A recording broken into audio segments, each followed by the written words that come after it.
నిజామాబాద్ జిల్లాలోని ఎడపల్లి మండలం జాన్కంపేట్ గ్రామంలో గల జిల్లా పరిషత్ ఉన్నత పాఠశాల ఉపాధ్యాయ బృందం విద్యార్థులు గ్రామంలో 15 నిరుపేద కుటుంబాలకు కనీస అవసరాలు తీర్చే ప్రయత్నంలో భాగంగా సుమారు 25,000 రూపాయలతో వారికి దుప్పట్లు, టవల్ మరియు రోజు ఉపయోగపడే 15 రకాల వస్తువులను ఇవ్వడం జరిగింది.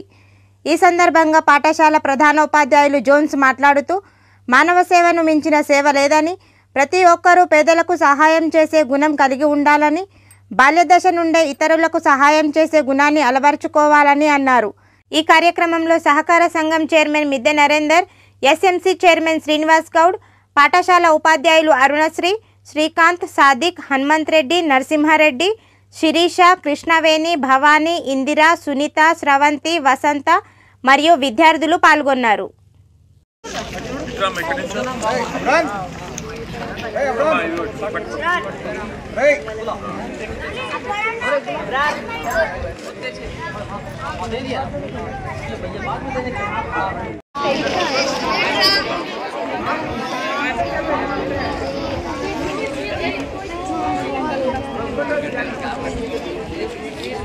గ్రామంలోనే నిరుపేదలైనటువంటి వాళ్ళకి ఈ శీతాకాలంలో, చలికాలంలో కనీసం చలి నుంచి కాపాడుకోవడానికి ఏదైతే కనీస అవసరమైనటువంటి ఒక మానవతా దృష్టిలో ఏదైతే ఈ కార్యక్రమం ఏర్పడుతున్నామో చాలా మన మానవతా హృదయానికి నిదర్శనం చెప్పచ్చు. కాబట్టి విద్యార్థులైన మీరు కూడా మీ పాకెట్ మనీ అంటే మీరు ఏదైతే ప్రతిరోజు అవసరాలు తీసుకోవడానికి, మీ ఆకలి తీసుకోవడానికి తీసుకున్న డబ్బులు కూడా మన ప్రధానోపాధ్యాయులు చెప్పిన చాలా ఫిజికల్ సైన్స్ ఉపాధ్యాయులు శ్రీకాంత్ సార్ గారు మాట్లాడుకుంటారు. అంటే ఈరోజు అన్నిటికంటే మానవత్వం అనేటువంటిదే మనకు ముందు ఉన్నటువంటి సవాల్. మానవత్వాన్ని మించినటువంటిది ఏదీ లేదు. ఈరోజు మీరందరూ కూడా 8th క్లాస్, ముఖ్యంగా 8th క్లాస్ పిల్లలు అందరూ కలిసి ఏం చేశారు అంటే, ఈ యొక్క ఎవరైతే పాపం నిరుపేదలు ఉన్నారో, వాళ్ళకు ఈరోజు కప్పుకోవడానికి దుప్పటి కూడా లేనటువంటి పరిస్థితుల్లో ఉన్నారో వాళ్ళని సెలెక్ట్ చేసి వాళ్ళ ద్వారానే ఎన్నిక కాబడినటువంటి ఒక 15 మందిని వాళ్ళని తీసుకొని రావడం జరిగింది. అంటే ఇది చాలా నిజంగా మంచిది. మీకు కూడా అక్కడ ఉన్నటువంటి పరిస్థితులు అనేటువంటివి అర్థమవుతూ ఉంటాయి. ఈరోజు మనం అందరం హ్యాపీగా పడుకుంటున్నాం. మన అమ్మలు లేదా మన ఫాదర్స్ అందరూ కూడా మనకు అనేక రకాలైనటువంటి సౌకర్యాలు మనకు కల్పించి ఉన్నారు. ఆ సౌకర్యాల ఆధారంగా మనం మంచిగా నిద్రపోతున్నాం, చక్కగా ఉంటున్నాం. కానీ కొందరు ఇంకా కూడా మన భారతదేశంలో ఇంకా కూడా బిలో పావర్టీ లైన్ అంటే దారిద్ర్య రేఖకు దిగున ఇంకా చాలామంది ఉన్నారు. వాళ్ళు కనీస వసతులు అంటే తినడానికి సరైన తిండి, లేదా తినడానికి కావాల్సినటువంటి ఒక ప్లేటు, లేదా పడుకోవడానికి ఒక దుప్పటి, కప్పుకోవడానికి ఒక చెద్దరు లాంటివి కూడా లేకుండా ఇంకా మన గ్రామంలోనే ఉన్నారు అంటే మీరు ఆలోచించాలి. అంటే మన గ్రామం నిజంగా అన్నిటికంటే కొంచెం అభివృద్ధి చెందినటువంటి గ్రామమే. కానీ మన గ్రామంలో కూడా మనకి ఇంకా ఇంతమంది నిరుపేదలు ఉన్నారు. ఇంకా కొందరు వస్తున్నారు, సార్ మా పేరు రాసుకోండి అని చెప్పేసి. అంటే మనము సరే రాబోయే సమయంలో వాళ్ళని కూడా మనం చేర్చుకుందాం.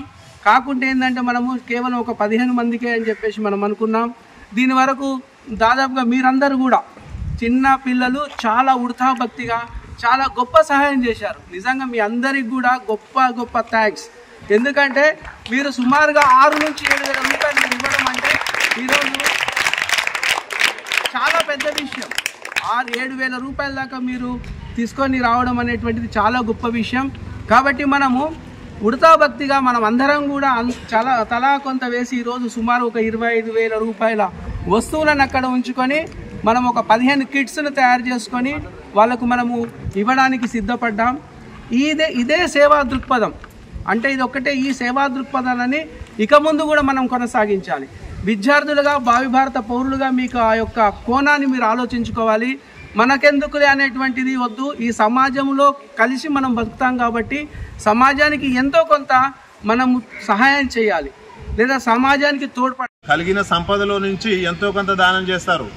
పేదవాళ్ళు దానం చేయడం అంటే వాళ్ళ లేమిలో నుంచి, వాళ్ళకి అసలు ఏమీ ఉండదు, దాంట్లో నుంచే వాళ్ళు దానం చేయడం అనేది చాలా గొప్పతనం. 1,00,000 రూపాయలు, 1,00,00,000 రూపాయలు ఇచ్చిన దానికన్నా కూడా ఒక బీదవాడు ఈరోజు అన్నంలో లేకపోయినా సరే తనకున్న ఒక రొట్టెలో నుంచి సగం రొట్టె ఇవ్వడము అంటే తన ప్రాణం నుంచి సగం ప్రాణం ఇచ్చినంత గొప్పతనం. అందుకని ఇది మనమంతా కూడా ఎక్కువ ఇస్తున్నామా తక్కువ ఇస్తున్నామా అనేది కాదు.